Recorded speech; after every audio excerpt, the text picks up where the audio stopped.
Steel Curtain Network.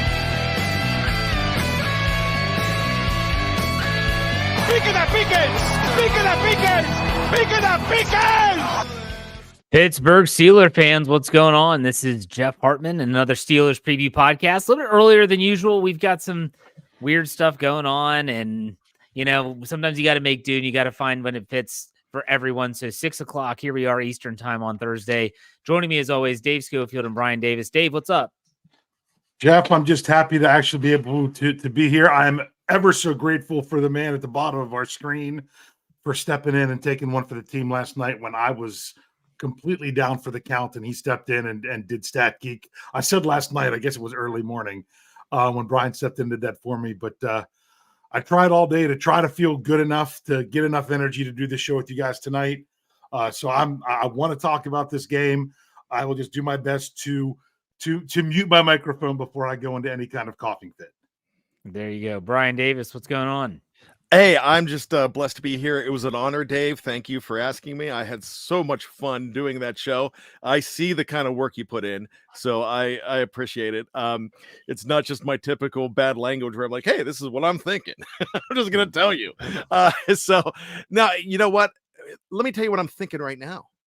I can't believe we're talking about the last regular season game of the 2023 season. And I can't believe that the Steelers have more of an opportunity to make the playoffs than they've had in past seasons where they were fighting between that number 8 and 7 seed or that number 7 and when it was only a 6 seed that would get you in. Yeah. Well, I know that a lot of people that are tuning in right now, and if you're watching a replay on YouTube, and our YouTube audience is growing, we are getting so close to the 10,000 subscriber mark. As it grows, you might not really understand what we're talking about when you hear us say Stat Geek. That is Dave's typical solo show. Every Thursday morning, we do so much stuff that is not on our YouTube channel, that is not simulcast on Facebook or on Twitter. You have to go to our audio feed wherever you get your podcast by searching Steelers or Steel Curtain Network. You'll find it. You'll get my Let's Ride podcast every Monday, Wednesday, Friday. Bryan's Bad Language, his show Here We Go, the Steelers show with Coach KT Smith, which is awesome, and obviously Dave's Stat Geek, like I mentioned. So make sure you check those out as well. But this is the preview. This is the last regular season preview. I can't believe it. Like Bryan said, we all say all the time, man, the offseason is so long. Man, we can't wait for the regular season to get here. And we try to enjoy it the best we can. And here we are with the chance that this could be the last preview of a game. It's possible. So let's start off with, we'll save those really big questions for whenever the season's over. But let's start off. I want to start this conversation off actually talking about other games first. I want to start off talking about the games that the Steelers might need help with before we lead up to the Steelers previewing the Ravens game. We'll get into predictions and all that fun stuff. So let's start off with the Jacksonville Jaguars. Trevor Lawrence is supposed to be back at quarterback, going to the Tennessee Titans. Will Levis's injury probably is not going to have him in the lineup. But the Steelers need the Jaguars to win. Now, Dave, this is a 1 o'clock kickoff on Sunday. If you're like me and a Steeler fan, you want this game to happen so that you don't have to worry about Sunday Night Football. But nonetheless, Dave, what are your thoughts on this AFC South matchup?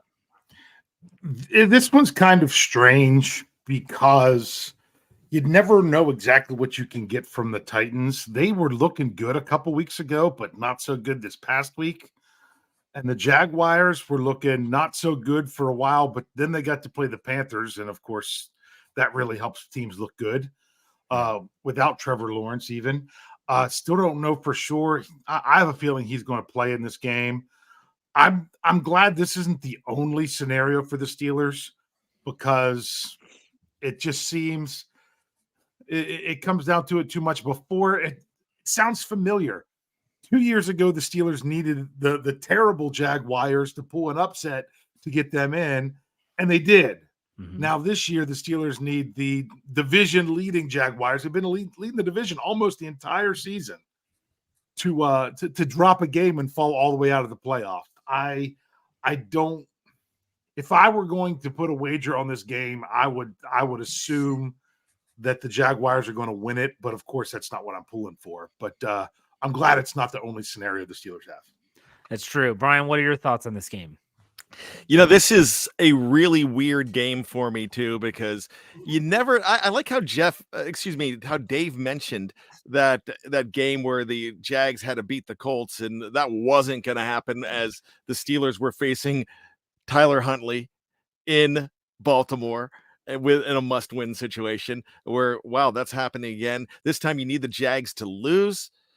You also you might have to need the Jags to lose if the Steelers lose too. And now I know everybody's like, you don't want to talk about it. They've got to win. Yes, they've absolutely have to win.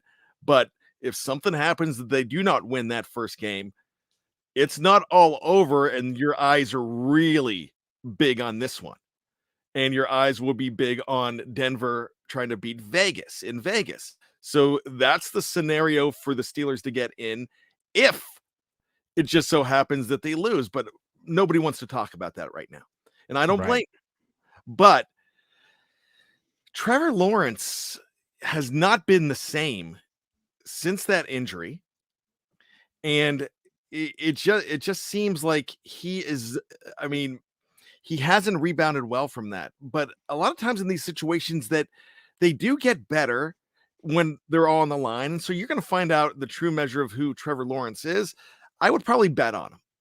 So I would think that this is not going to be the game that helps the Pittsburgh Steelers out whatsoever. So I've said this before on multiple podcasts. Trevor Lawrence being banged up and trying to play could be a good thing. He's turned the ball over a lot this year. And you think back to the Steelers game where he had those horrible, horrible interceptions. That's not just a one-game thing. Trevor Lawrence has turned the ball over a pretty good bit. And this NFL season, if it's taught us anything, it is that anything can happen on any given weekend. There's been a ton of upsets. I mean, just look at the Steelers. If you were wagering money, you would have bet money that the Steelers would have beaten the Cardinals at home, and then being the home team on Thursday Night Football would have beaten the 2-win Patriots.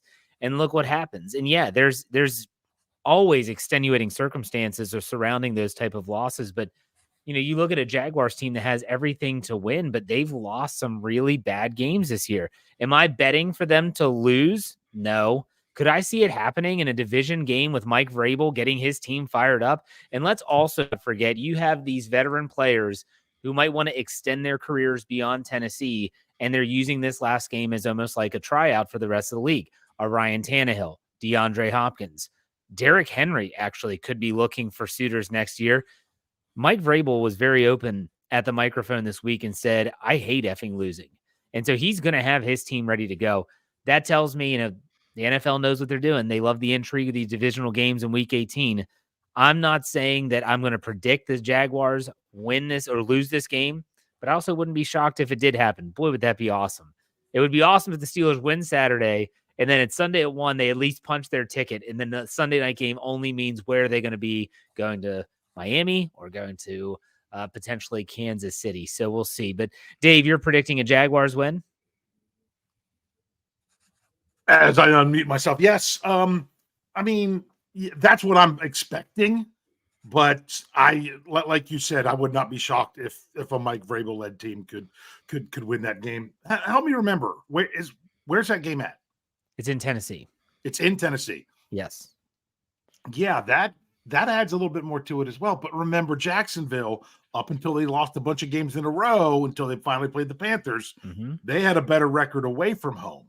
But right. Tennessee, I'm pretty sure, I'll try to look into this here while we're talking, is that I'm pretty sure that the Tennessee has been a better team at home this year.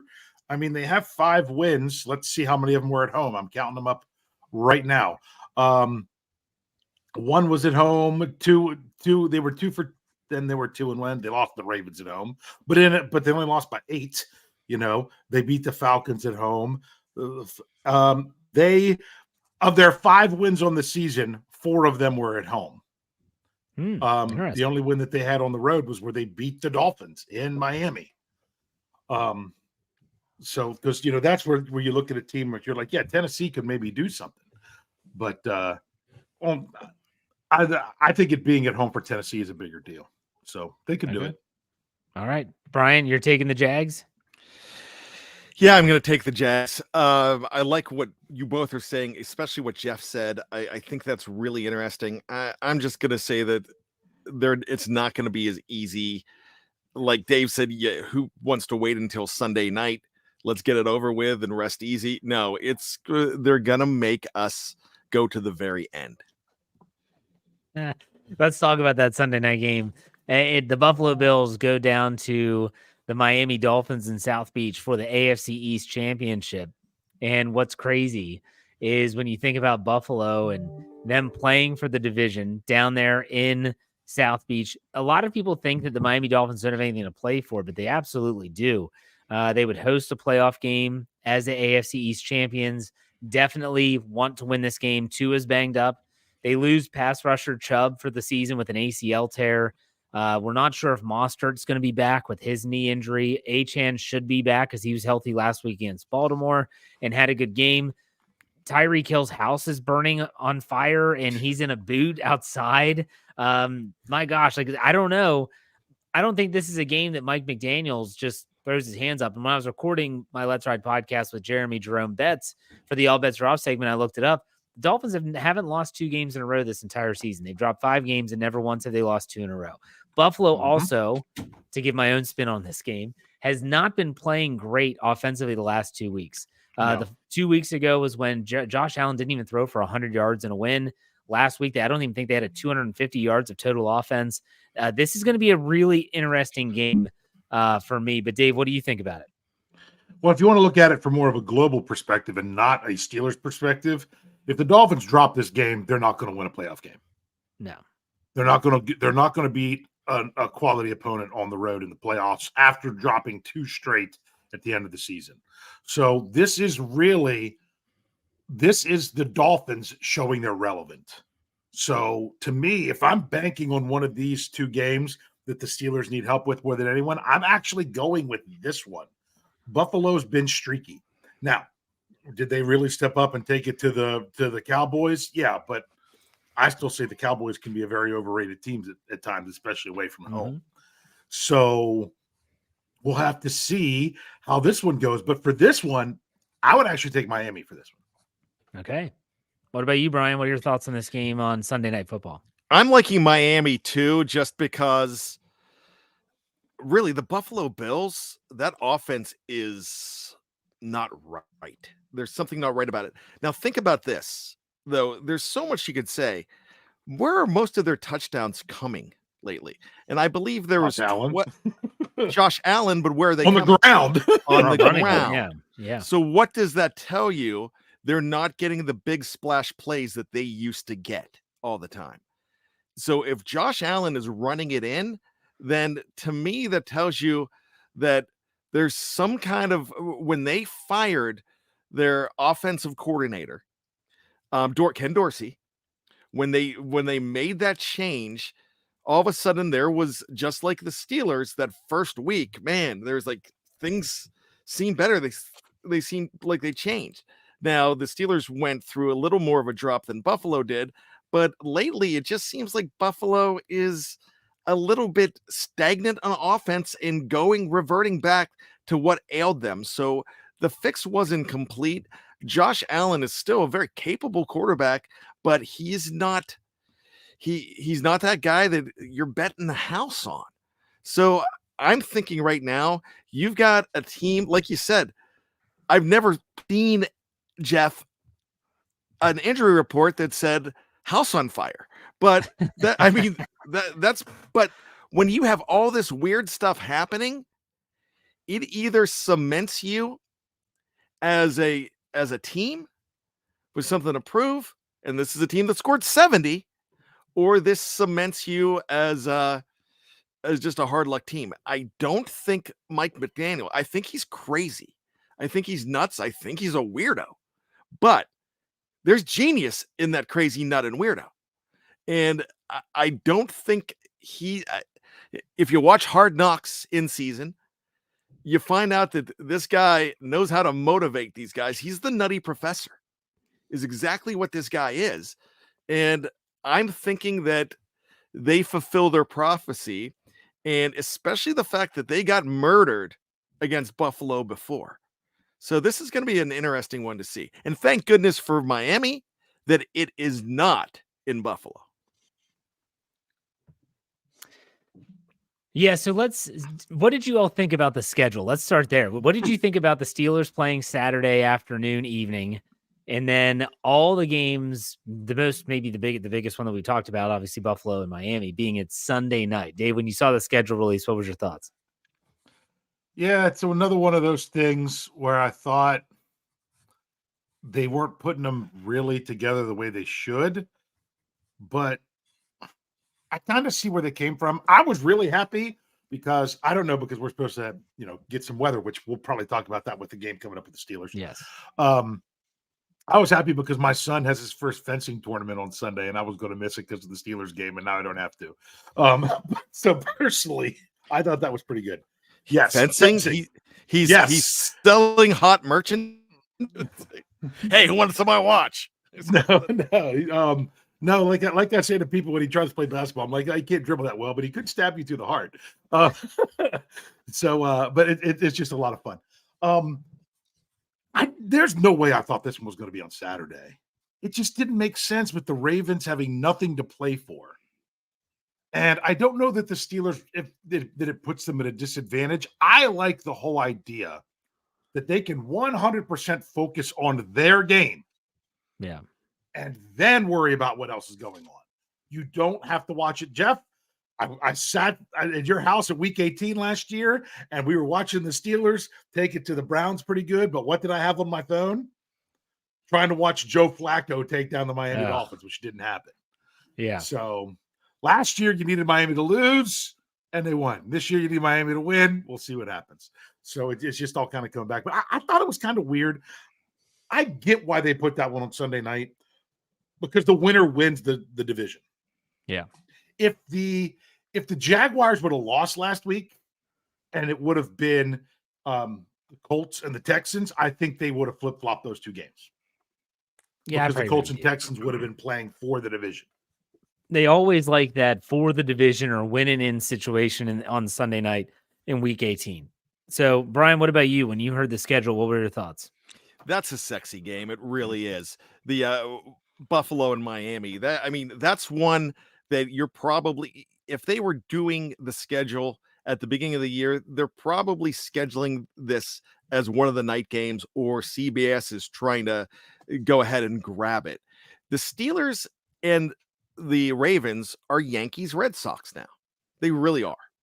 And or if you want to do an NFL comparison, you go back to the 80s and you say it's Dallas and Washington. That seemed like a big one way back when. So what I'm trying to say here is this game's never going to get flexed out.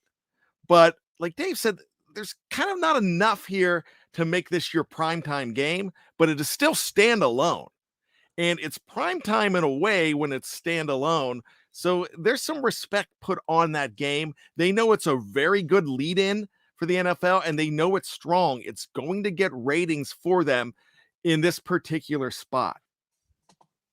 Yeah, Dave, you bring up a good point about how the Steelers, there's no scoreboard watching going on when you're a standalone game at 4:15 or whatever time it is on Saturday. I think it's a 4:30 kickoff, but coverage might start a little early, but still it'll be interesting. So let's talk about this upcoming game. Let's talk about the weather first, because here in Maryland, where we all reside, now we're about an hour out of Baltimore, northwest of Baltimore, and we are supposed to get hit more than Baltimore is with this weather, but Baltimore is still supposed to get some weather, and it's supposed to start around, I think, midday on Saturday, and it's supposed to go through the game.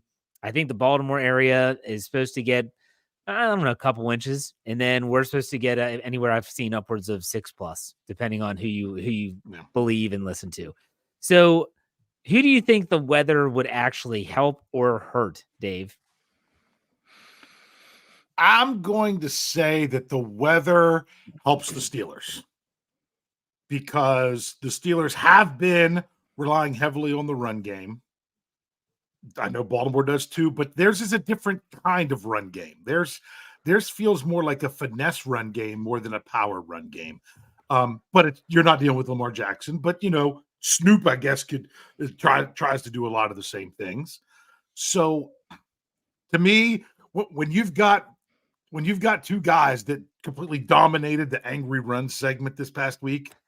Snow is kind of what you want to look for them. Also, with the snow, I think that could help minimize any weakness that the Steelers have in the middle of the field in their secondary.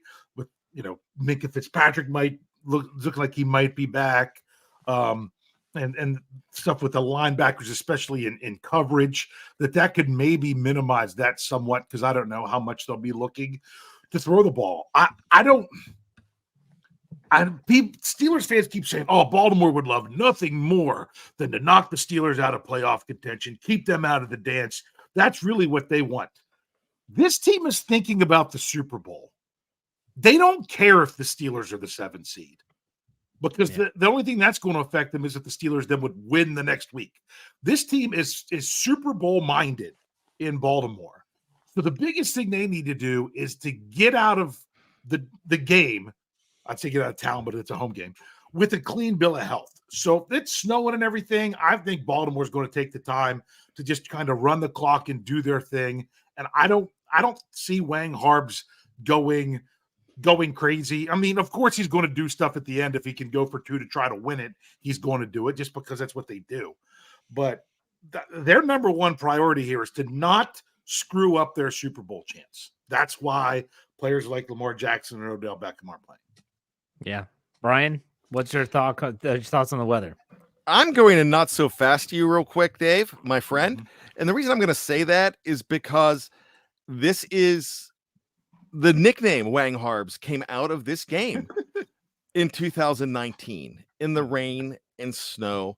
And they really had nothing to lose, but they did try to embarrass Pittsburgh.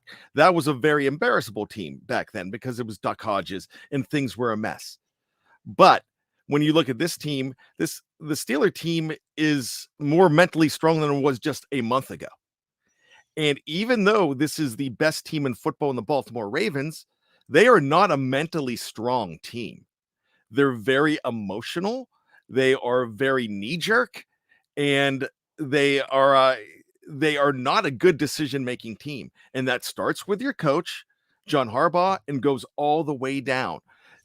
Lamar Jackson probably, we don't know this for a fact, but the way it sounded at the beginning, he was going to try to convince John Harbaugh to play in this game. And Harbaugh made it sound like he was going to bow down and let him go ahead and do it and let him play, even for a quarter or a quarter and a half.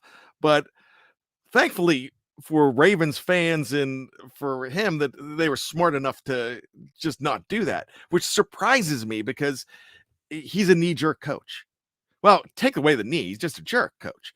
But what I'm saying about this team is I think the weather is going to help Pittsburgh, because who do you think is going to be able to pass better in the rain? And I would think it would be Mason Rudolph, and the Pittsburgh Steelers would pass better in the rain. Both of them are going to run well, and we know they're going to run well. Both of them are meant for Baltimore's meant for this, for ugly weather. Steelers are meant for ugly weather, but Huntley is definitely not meant to be passing the ball in this kind of weather. And it's might be less snow than it is rain and sleet. Ooh. You might have more rain in the Baltimore area than it is where we are. We are expected to get more snow, but they're going to get more rain. So I'm looking at that 2019 game, and I'm thinking, gosh, that was just an ugly game, and the Steelers did not have a chance. They were eliminated before the game started because San Diego lost to Los Angeles. They were Los Angeles at that point, lost to the Kansas City Chiefs. So they were already gone before that game started. This is going to be a different situation. The Steelers will be ready for this game. So before we get to the injury report, Dave, what do you want to say? I'll go say one more thing about the weather. If you're out there and you're listening, like, really, what's going to happen with this storm and everything, and where to check? I'll be honest with you. My go-to meteorologist is out of Baltimore. His name's Justin Burke. Look him up. Yep. You'll get good stuff. Yeah. He's saying there's going to be snow during this game. He said that's his call. He's in Carroll County. He's in Carroll County. Yeah.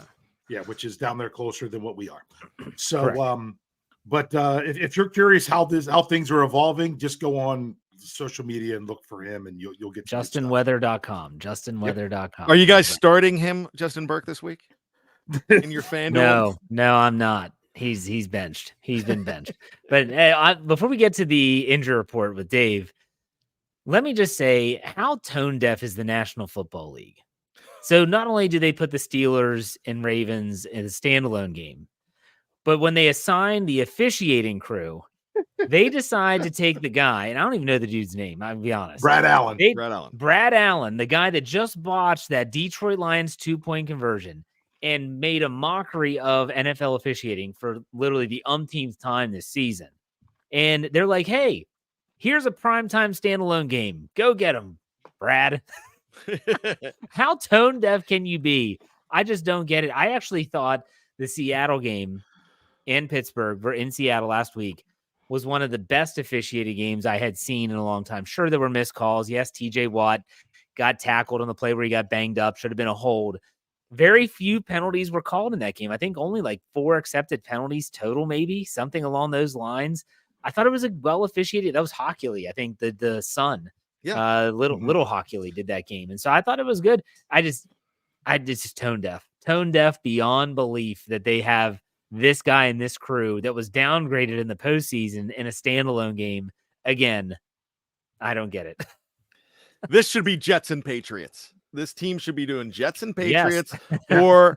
or even Buccaneers. Buccaneers are in the playoff hunt and at Carolina Panthers. That's who they should get. And you know what? A lot of people would think that they should be getting no one and they should be sat down. But there's no accountability. The NFL, they're just a multi-billion-dollar business that makes 10-cent decisions sometimes. I got to think that this game will probably be officiated a little bit more straight up, and they're probably have been told, like, do not mess this up again. So we'll see. We'll see how it goes. I mean, do you think that's why they did it? They're like, hey, let's put them on the stage and say, show us what you got. I just hate any time that the story is more about the officiating than the play on the field. The story has been officiating all season. But you were right, awful. Jeff. This past week against the Seahawks, that was not the story. No. I mean, and maybe people are like, oh, maybe he's a Steelers fan. But I didn't think so either way. You were close, Jeff. There were 6 total penalties accepted in that game. 2 against Pittsburgh, 4 against Seattle. Okay. So I will say, like, to plug some of our NFL stuff at Fans First Sports Network, go check out our FFSN NFL feed. So all you have to do is type in FFSN space NFL, wherever you get your podcast. You can hear myself and Coach KT Smith. This is the first topic we talk about on the NFL Whip Around this week is the officiating. And when me, the conspiracy theorist, has Coach Kevin Smith jumping on board with his tinfoil hat, that means that something's amiss. So make sure you check that out. So, all right, let's do the injury report. Dave, what do we have here from the Steelers side? And then we'll bounce over to the Ravens. Well, because it's a Saturday game, like we've had 3 out of the last 4. Yep. We are talking about injury status for the game. So the Steelers have 3 players questionable. Trenton Thompson with his neck injury coming back from a stinger. Minkah Fitzpatrick with his knee. Orlando Roberts with the pectoral. Now, you did the article today. Robert says he's playing. I wouldn't be shocked to see him play. To me, I think you have to cut his arm off. Yeah. I think we're going to meatloaf this one. I think it'll be 2 out of 3 ain't bad. I think Trenton Thompson doesn't play because they need to have someone inactive, and I think they need to bring up Eric Rowe again from the practice squad because he's been doing. I think they would play him over Thompson, just give him a little bit more time. And it's kind of rough because the Steelers are 5-1 this season when Minkah Fitzpatrick hasn't played. Yeah. The only game they lost was 13-10 against the Browns. That's it. So it's almost like they've had more attention to detail, maybe from the coaching and players together when Fitzpatrick hasn't been out there. So I'm not saying that's a reason to not have Minkah out there. It's just been really weird that's how it's been this year. Yeah, no, it is interesting. Brian, what is your take on the injury report? Well, I mean, that's not bad. That's probably one of the cleanest injury reports the Steelers have had in the last probably since week 1. Yeah, it's not bad. And when you're looking at it with what they have going on at safety right now, look, I don't think Pat Pete is going back. I think he is a safety now on this team. So you're strong if you have Eric Rowe in there. And if you get Minka back, that's great. Trenton Thompson's the guy. Yeah, you want to get back. You'd like to have him. But if you don't, remember, he was the 4th or 5th option not too long ago. You just had to learn his name. And people were learning his name. That's how hard it is right now for the Steelers to keep safeties on the field. Now, this is not, I'm not downplaying the importance of Trenton Thompson. Minka is the most important one here, and you really like to see it. But Landon Roberts is just as important. And here's the thing. When you look at number 50, you look at that guy, he's bigger than I thought he ever was. I didn't realize he was as stocky, and he looks like a Steeler. He looks like a Vinny Vici. He looks like typical Levon Kirkland. He looks like those kind of linebackers for Pittsburgh, and he plays with heart. And I think all he would say was playing. He wouldn't say anything else. I think twice he either typed it or said it, playing. And this guy is a Pittsburgh Steeler, the personification of one. And he's one that just like, he's not mincing any words. He's just like, boom, I'm playing. Just check, please. I'm out of here. And that guy, he's shown heart all year. And who hasn't fallen in love with the Landon Roberts? So if they can get him back and the offense is really clean on that side of the injury report, and if this is it, this is the cleanest injury report that we've seen on defense. So, Dave, I agree with you in the terms of the meatloaf reference. 2 out of 3 ain't bad. As long as you get one linebacker and one safety, I think that's perfect. So if you get Roberts, if you get Minka, or even if it's Thompson and Minka doesn't play in this game, if they're worried about the surface or something like that with his knee, whatever, it then gives the Steelers options. You're not stuck with Miles Jack, Michael Walker, and Mark Robinson. You now have a Landon Roberts to mix in to maybe not have a full workload, but it gives them options. Give them a safety. Now you have Eric Rowe. Now you can flex Patrick Peterson to cornerback if you're trying to minimize Levi Wallace's time on the field. You have options at safety. So, or maybe to decrease Miles Killebrew's snaps on defense as well. That's another option. But you have those options. So if you can't get all 3 of them back, which is still a possibility, getting 2 out of those 3 back and active on Saturday is going to be huge for this team in a big way. Dave, did you want to say anything else, or are you good? Oh, I did want to say, speaking of Miles Jack, this one was kind of weird. Miles Jack landed on the injury report Thursday that he missed practice, not injury-related, personal. Yeah. But first of all, they had his number wrong. They say he was number 10, and he's number 16. It's a shock. But the other problem with that is he's not even on the 53-man roster. I don't get why they're reporting that he missed practice. Maybe that's going to be maybe that's going to be a move coming up. Yeah, because he's on the practice squad. I just assumed because they had one more elevation left for him and Eric Rowe that they would just use it this week. Yeah, you'd think. He may have trade school graduation. So that's, that might be a thing. So he had to attend an ECHL owners meeting. That's right. I forgot about that. He's a part owner of a hockey team in the ECHL. He was rocking the jersey as they got on the plane to go to Seattle. Seattle. It's pretty cool. Pretty cool. I remember the very beginning of the ECHL with the Johnstown Chiefs when I was in high school. Oh, the Wheeling Thunderbirds and Johnstown Chiefs were very heated rivals. Yep. They were great. In the Toledo Storm. That was back when it was actually East Coast hockey. But anyways, What about the Ravens, Dave? What's their injury report look like? Okay, this one is going to be a bit. Lots of statuses here. So here we go. Wide receiver Zay Flowers, calf doubtful. Yeah, he's doubtful. Why would they play him in a game that didn't anything? Safety Kyle Hamilton, knee, questionable. Linebacker Malik Harrison, groin, out. Cornerback Marlon Humphrey, calf, out. Cornerback Arthur Millette, hip, questionable. Defensive back Brandon Stevens, ankle, questionable. Defensive back Daryl Woodley, shoulder/ankle, out. Guard Kevin Zeitler, knee/quad, questionable. Odell Beckham Jr., not injury related, resting, out. Cornerback Ronald Darby, illness, questionable. Quarterback Lamar Jackson, not injury related, resting, out. Wide receiver Tylan Wallace, knee, questionable. Safety Ardarius Washington, pectoral, questionable. Whew. They got to have 50. They have to have enough players to field a team. Yeah, well, that's the thing. So, like, then the reports are out that they're signing Dalvin Cook. Dalvin Cook from the Jets. I don't think that's not going to happen. They're not. I mean, his agency announced it. They're not going to announce that move until after this game because they need every player that they possibly can for this game. Yeah, they don't need someone else that they're not going to play. Plus, I don't even know if he's going to the practice squad or how they're going to work that with him. But they're going to need their practice squad elevations. Some of these guys that are questionable that aren't starters, I think you'll see dress, but maybe not play unless they have to. They're just that. I mean, you can only, if you bring up 2 from the practice squad, you can only have 7 inactive, and they've already ruled out 5, and 1's doubtful. So some of these guys, unless they make a number of roster moves, I think are going to dress but not play. It's going to be like a preseason game, except you don't have 90 players to put on the field. Exactly. Yep.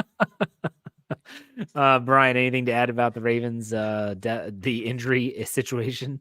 Yeah, offensive and defensive players for the Ravens, some of them are going to have the same number. Yeah, that's true.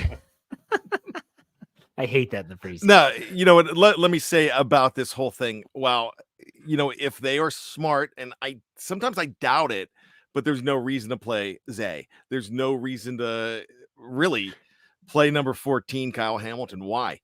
This is just a situation where I know you're worried about what happened in 2019, but don't.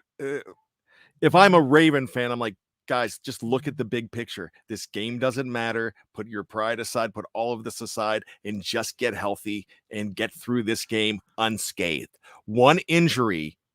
Just one injury could kill them even more.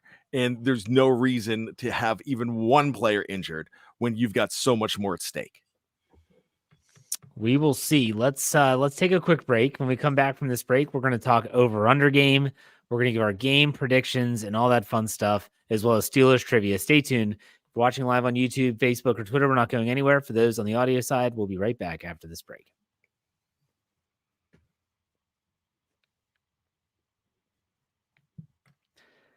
All right, Steeler fans, welcome back to the second half. It is time for the sometimes it's fun for me, sometimes it's not. The over-under game. I can't remember what I did last week. I know I went out on my own. I'm looking at the lines from last week that I set, so I can't blame anyone but myself.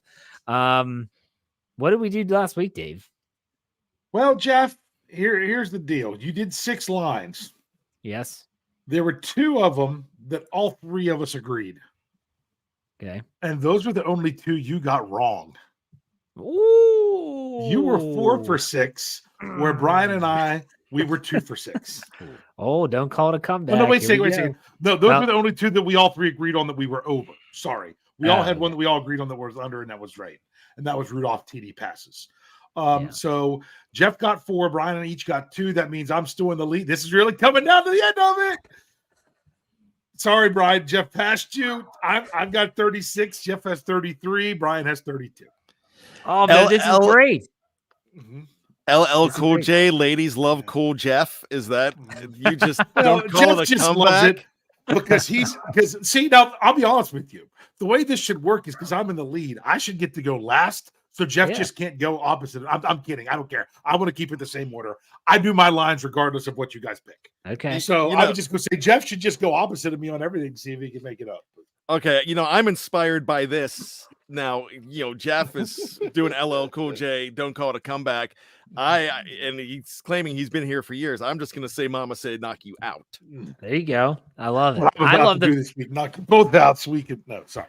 I love the fact that this is still close. It's all like within striking distance. Bruce I Willis love wins. the fact that this isn't necessarily the last week. That's what I'm hoping for. I hope you have more of an opportunity to catch It's up even true. more, Jeff. That is true. Do y'all think that that's an underrated Bruce Willis movie, Striking Distance? I think that's kind of underrated. Where was it I filmed? liked it. That's filmed Because in it's, Pittsburgh. I mean, Yes, it's it was. it's all about Pittsburgh. That's well, you like. Well, as but much the as movie anything. itself, I Not mean, Sally movie. Wiggins in the movie. it's not Nakatomi Plaza, but it's No. pretty good. And Little Red Riding Hood playing that song in there. Yes. Yeah, that's a good. That's a Those good kind one. of those serial movies with the cop and like he's on the Three Rivers. Oh, that's good. Now it's better than that ice hockey one with Van Damme. Sudden Death. Sudden Death. Come on! I love The Sudden Death. Igloo. I Hey, love it just because it's penguins and stuff. they played the Blackhawks in that movie. The Blackhawks were played by the Wheeling Thunderbirds. They went up and actually played. They acted the hockey scenes out. So that's who played the Blackhawks. And they think they got Johnstown to be the Penguins, Brian.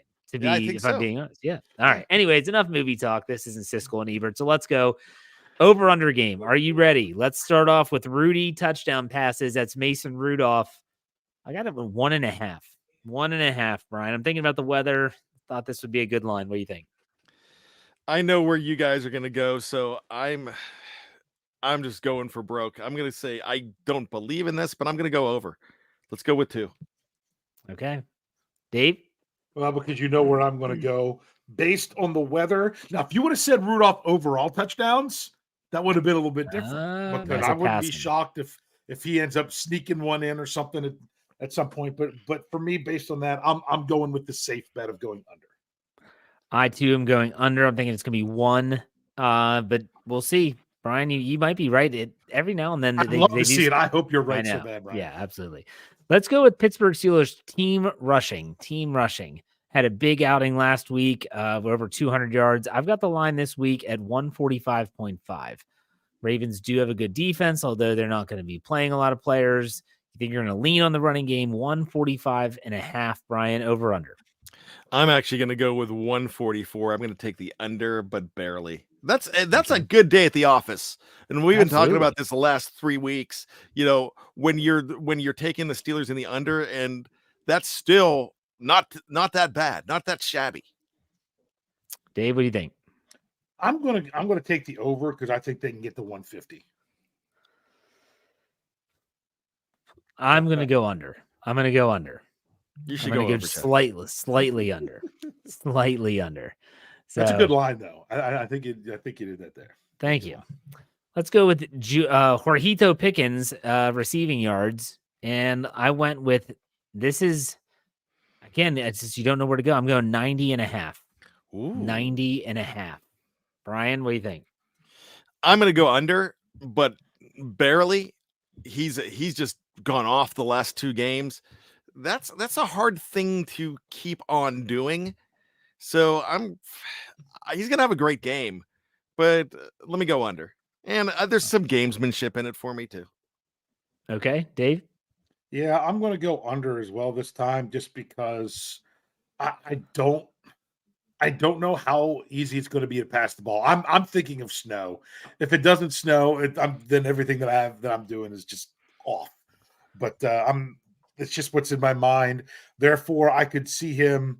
You know, could he bust one and break it away and get a bunch of yards? Yes, he could. But based on my 1.5 touchdown passes going under, I'm going to go under on this one as well. Jorgito, over.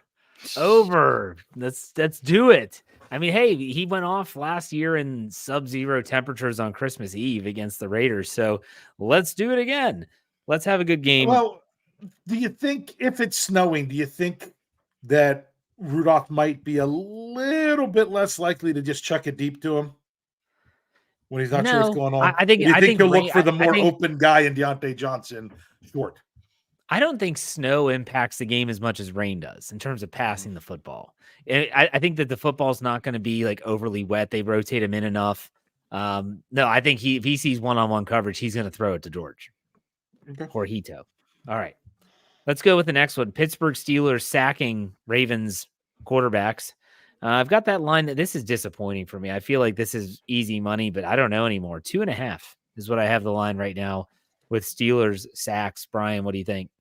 This is a tough one. I I could very easily see them get 3, but I watched them just get 1 last week. It looked like they could have had 6 or 7, and they were just missing.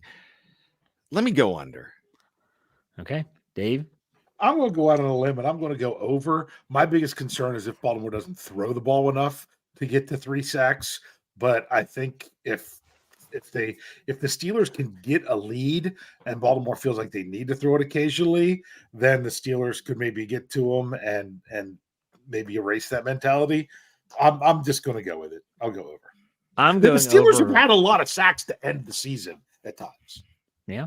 Yeah. I'm going over. The only caveat is if the NFL is going to screw the Steelers like they did TJ Watt when he was trying to break the record and saying that Tyler Huntley was a runner and not a passer, and that still sticks in my craw a little bit. So I'm going to go over, and hopefully we don't have that situation for Mr. Trent Jordan Watt. Let's go to the last one here. Steelers takeaways, getting the ball back. I've got the line at 1.5. Brian, what do you think? I actually like the over on this one. I don't think Baltimore is going to be as careful with the ball as they would with Lamar Jackson in there. And you have a lot of your sure-handed guys sitting out. So I can see some turnovers here. Okay, Dave? Yeah, I'm going to go over as well. Same reason. I'm actually gonna go under. Got under at 1. So I do think they get a takeaway, but I don't think it's going to be 2. So there you have it. That's the over/under game. We'll see how things pan out with the standings here. I think we actually varied a little bit in those picks, so we'll see. Let's get we to did not our have game. a single pick where we all 3 agreed. Oh, I love it. So now we have to talk about the actual game picks. So the Steelers, the last time I looked, which this was yesterday, the Steelers were giving 4 points. Now, if that line changed, I didn't see it. So I've got Steelers -4 with a total of 35. 35 is the total that I had when I checked. That was via DraftKings Sportsbook. So, Brian, how do you see this game shaking out, and what's your prediction? I'm going to be short and sweet with this. I think the Steelers are going to win this game. And I was not picking this early on, but when I see that injury report and I see when it comes down to it, maybe in the first quarter, you might see flashes of Raven machismo, but after it, when the licks start, getting kicked in, when they start getting beat up a little bit and they look at the big picture, I'm not talking about my show on the NFL affiliate here at FFSN, but if they look at the big picture, download it wherever you do your favorite podcast. If they look at the big picture, what we're going to say is, you can quit without quitting, and you don't have to give your all in this game if you're Baltimore, and Pittsburgh's going to be going for it. It's going to be a close one, but they're going to be going for it. So let's go ahead and pick this game. I can't even remember what you said was the over and under. I don't care. I'm not even thinking about it. I'm thinking that this is a Steelers 23, Ravens 20 game. Oh, very nice. So that's the over. 23-20. Yes, that is over. I'm doing what I did last week, and I'm going with that the Steelers will do what they need to do. They're going to win it because they need to. If they don't, they'll, oh my goodness, that'll be a really fun post-game show with the Ravens resting players, which I still think is a bit of a mistake because I've talked about that before. I'd have played it like a preseason game and had them play a series or 2. Because honestly, whoever gets the Ravens the first week of the playoffs, you'll have an advantage there. If you can start hot. But I'm going a very similar score that I did last week, just because, I don't have the Steelers hitting. I was going to have the Steelers hitting 30 points again, but because of the snow, I decided to back that off just a little bit. I've got Steelers 27-16 in a game that's not all that close. Hope you're right. Obviously, remember, the Steelers, the Ravens have only lost 3 games this year. They lost a 3-point game. Was that in overtime to Indy? A 2-point game to Cleveland. Their biggest loss of the season was a 7-point loss to the Steelers. It's hard to believe. They've had a good year. Obviously, you all know I'm going to pick the Steelers. That's not breaking news. As the only real fan on this show. So with that being said, Week as in, Brian week would out say- fan. Yeah, there you go. I like the Steelers in this game. I think it's going to be close. I think that the Ravens are not going to just lay down and die. I think there is going to be a lot of fight in those backups. Even they're going to want to prove themselves. They want to prove themselves against Pittsburgh. I've got the Steelers winning though 27-20. 27-20. So definitely the over. I don't think the snow is going to be as big as of a factor as maybe we think it will be. Those NFL teams and stadiums do a great job keeping the surface relatively dry for the most part. So we'll see how it goes. I'm excited for this game. I'm excited to watch the Steelers play at least one more game. So we'll hopefully get more than that, but we'll see how that shakes out. So Brian, you have trivia, yes? Let's have some fun with trivia today. And it's not going to be what everybody thinks I'm going to do with Baltimore and Pittsburgh. I'm going to talk about the fact that the Pittsburgh Steelers have 3 players going to the Pro Bowl. It was announced this week. And we're looking at a first time for Mr. Miles Killebrew. I think that's absolutely fantastic. I'm not going to say how many times, but Minka Fitzpatrick is in the mix. He's going. And so is Trent Jordan-Watt. He is going as well. The hope is that these guys don't play in it and they're in the Super Bowl and don't have to worry about playing in this game. But that's a lot to ask. The question I'm going to ask is, since the year 2000, since the new millennium, the Pittsburgh Steelers have had how many combined Pro Bowl nods? So if one player has 10, that counts as 10. How many do you think? Since 2000? Yes.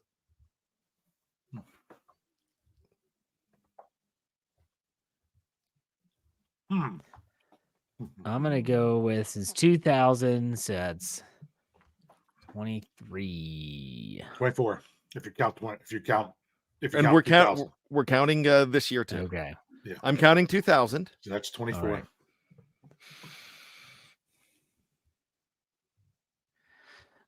I'm going to go with this number's coming to my head. 107. I had a number come to my head. I was going 117. Oh, okay. 116. Oh, I win. Close without Just going win, over. but You didn't say without going over. You Yeah, didn't say but that before. this is Price is Right rule. rule. Price is Right rules always That's apply. wow. I was just doing the math in my head about averaging how many per year. Some years there's a bunch, other years there's not as many. So I Good just job. rolled with it. 38 guys. Now, of those guys, who has had the most entries? And I have the top 15 here. And who do you think's number 1? The most Pro Bowl nods since 2000. Yes. I'm going to say Mr. Troy Polamalu. That's what I was going to go. But another person that would be up there would be Mr. Marquise Pouncey. That's another good guess. Troy Polamalu is number 2 with 8. Marquise Pouncey is number 1 with 9. Boom! Good job, Dave. Because the only 2 years he wasn't a Pro Bowler was the 2 years where he was the one he didn't play at all because he got hurt in the preseason. The other he only played 8 snaps and then got hurt. Other than that, he was a Pro Bowler every year. Okay, the tied for 3rd, 2 guys with 7. Who are they? That's got to be AB. He's got to be one of them. Antonio Brown, James Harrison. Nope. Antonio Brown is correct. Antonio Brown. I don't know that Ben's made Is it Ben? Pro Bowls. It is. He's not been Ben. not bad. Because he would be a replacement a lot. It's not AB. No, it is AB. This was 7. Oh no, yeah, it's AB. And who's the other one? Was 7 with the Steelers. Get dirty. Get in the trenches. Would it be DeCastro? Alan Faneca. Well, I didn't, because when did Alan Faneca's first would have been in? Did he 2003? No, this counts as, I believe it was 2001, if I'm not mistaken. I couldn't remember if he was, because I was thinking someone like Hines Ward, but he started before 2000. Well, let's talk. No, Hines Ward didn't get in before 2000. Yeah. He started in 1998, but he didn't get in. Let's talk about the guys tied for the next spot with 6. There's 4 of them. And 2 you haven't mentioned yet. So there's 4 people tied with 6. Yes. 4 people tied with 6. Yes. So we have mentioned some of these players already. You've mentioned 2 of them, and 2 you have not. I think DeCastro's got to be up there. DeCastro is. Okay. What about Captain Cam? Cam Hayward. is. Yes. Okay. 6. Yeah, because last year was number 6 for him. I'm trying to think. Is it TJ? TJ. No. It Is is TJ 6? Yeah, I should know. yeah. I wrote that article. And one more. Okay. One more. Pro Bowler. Is it Debo? Does he have 6? It is not Debo. Gosh, how many does he have? We'll talk about that. How long are we going on this list? Yeah, we're closing. We're close to the end here. It's a big one. Literally? Yes. Big Snack? Big Ben. Big Ben. But let's answer your question real quick. You just said Big Snack Hampton. He has 5. He's tied with Debo with 5. There's 2 more that I want to talk about. The 2 tied at 4. I don't think you've mentioned these guys' names. At 4? I think Minka has 4, but some of them are not with Pittsburgh, right? Nope, they're all with Pittsburgh. Okay, so Yeah, they're Minka's all with 1. Pittsburgh. Minka's one of them. Minka is 1, yes. You said with 4? Yep. Hines Ward in that? Hines Ward with 4. Hines Ward. See, I know because I was going to say, like, I think Bettis had 4, but a couple of them would have been before 2000. Bettis is counting as 2 in the 2000s. 2 in the 2000s. Okay, that makes sense. I'm not going to make you guess. We're going to round out the top 15 because they're the ones that have 3. It's Le'Veon Bell, Joey Porter, and Jason Gilden. Oh, nice. Everybody else has 2 or 1. Gilden, his would have been like right at the very beginning, right? Yeah, he's counted. I just looked at he had some in the 90s. I don't know if he did in the 90s or not, but yeah, that would have been his would have been right at the beginning of it. I don't always remember him. Yeah. All right, Dave. I will tell you for sure later, but go ahead. Yeah. And Chris Boswell got screwed this year again. Anyways, go ahead. He was better than Justin Tucker this year. Absolutely. So, all right, Dave, you have trivia. Go ahead. Yes, I do. If you guys paying attention to something that I asked before, you should hopefully maybe know the answer to this one. I'm going to try to keep this quick because I really want to do it to make another point. But under head coach Mike Tomlin, during the regular season, what is the Steelers' record in Baltimore? Can you say that again, please? In the regular During season? the regular season, under head coach Mike Tomlin, what is the Steelers' record in Baltimore?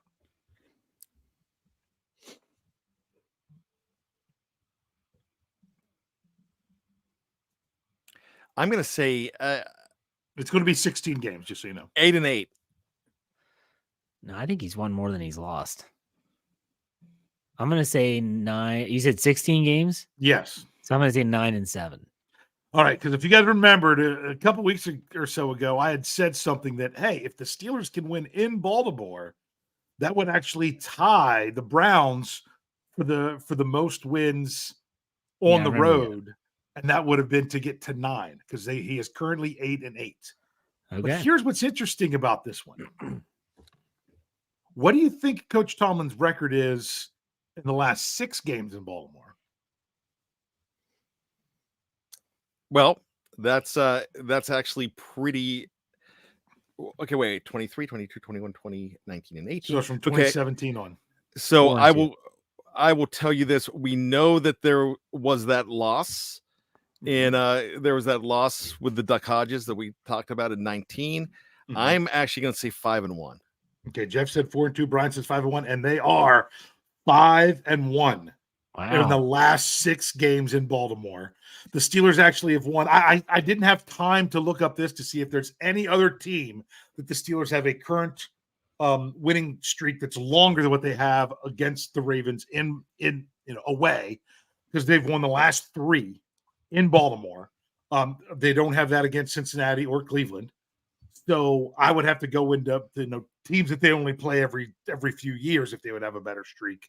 But the Steelers have been playing well in Baltimore for quite some time, because I think that last loss, they lost that Duck game where he fumbled it away at the end of the first half, and just everything was downhill from there.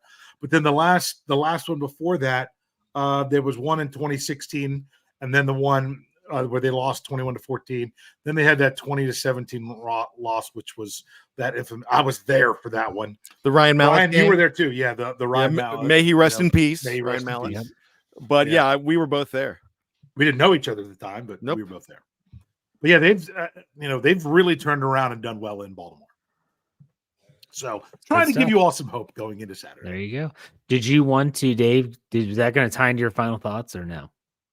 I mean, you said you wanted to make a point. I didn't know if you were going to just just the point that they've been doing really well in Baltimore. But I can do my final thoughts right now if you're ready for it. Sure, go ahead. Why not? Yeah, my final thoughts are there's just something about. I'm excited for us to get the snow here.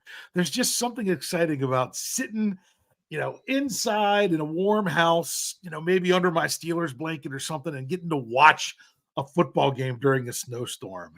There's just something about it. I'm really looking forward to it. My whole family's been kind of down for the count, under the weather. I say under the weather. We've been pretty sick, honestly, the last couple days. But I'm just wanting to shake that off and enjoy one more Steelers game. Now, can they make the playoffs? They can. Will they? We'll just have to see. But just like so many other years, so I've heard some fans say, I'm so tired of hearing about the Steelers, ending the season on a high note, but they don't make the playoffs. So it doesn't matter. I get that, but that's what you want to be doing if you're going to have success in the playoffs, is to finish strong, finish on a high note. Unfortunately, you had those 3 games in there that they just completely crapped the bed. If it wasn't for that, the Steelers would be controlling their own destiny. But all you can do is go with what you have right now, what they can do going forward. And as much as anything, whether it works out for them or not, I want to see the Steelers play well to finish out the season, the regular season. And then hopefully we'll just see how it falls. Hopefully we'll get some bonus football next week. There you go. Brian, final thoughts. What is it you want as a Steeler fan? And that is really what we're looking for in my final thoughts today. It's like, when it comes down to it, you love this team, and there's nobody here that doesn't love this team, that is on this live chat every single week, that listens to Fans First Sports Network, Steel Curtain Network, if they do not have a passion for this team. Everybody's passion is different. Some just want to be right. Some want them to lose for change, and some don't care if this team's 0-16. They want them to win that last game, because it's just in your fiber to root for this team. Like Dave said, there's nothing better than when the Steelers are in contention at the end. Not trying to over promote the fact that I was on Stat Geek this morning, but go back and listen to it. Not to listen to me, but it's amazing how important that last and final game was for the Pittsburgh Steelers since the year 2000. And there were a lot before that. But there are so many things that had to happen, and the Steelers would end up getting in there. If you have the phrase on your cranium right now that tells you and tells the world that doesn't matter if they win, they're just going to go to the playoffs and get smoked against Miami or Kansas City. Yeah, but go to the dance, and you never know what could happen. The hot girl's date could get mono, and she's standing there alone and wants somebody to dance and see your moves. And next thing you know, that homecoming king crown is on your head and you're celebrating. Back in 2005, the Pittsburgh Steelers were the last team to get in the playoffs. They needed things to happen. They got in as a 6th seed and they won the whole darn thing. Am I saying that's going to happen? No, I'm not going to say, but wouldn't it be great if it did? And wouldn't it be awesome if it did? And how would you feel if it did? Well, you know how you'd feel. You would be screaming and loving life, and everything would taste better. That's what you have going on this weekend. Doesn't matter if they end the season 10-7, 9-8, whatever. If they get in there, It's going to be beautiful, and you're going to have something to root for. And it's not watching another team that you don't give a rat's ass about in the playoffs or the Super Bowl. Thank you. There you go. Love it. Absolutely love it. Well, we will be back, the three of us, on Saturday evening for the post-game show. Make sure you check us out there. Make sure you check out all of our content, all of our shows, both on YouTube as well as on our audio side. We do appreciate all the support at the Steel Curtain Network. I want to give a big shout out. This is the rounding out our very first season at the Steel Curtain Network. So for everyone that's stuck around with us, for everyone that's checked out steelcurtainnetwork.com, thank you. Because when we jumped off that ship and we jumped off, we didn't know, hey, what's going to happen? It's been a success. It's been a lot of fun, and that's thanks to you. So thank you very much. So my final thoughts are this: go Steelers, go Titans, and go Dolphins. That's it. Dave, why don't you send us out like you always do? Hey. We will see you next week.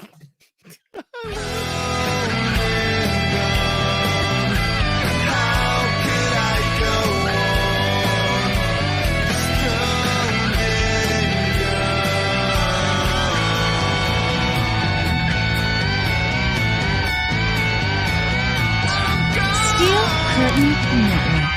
Get it. Everybody else gets a little tight.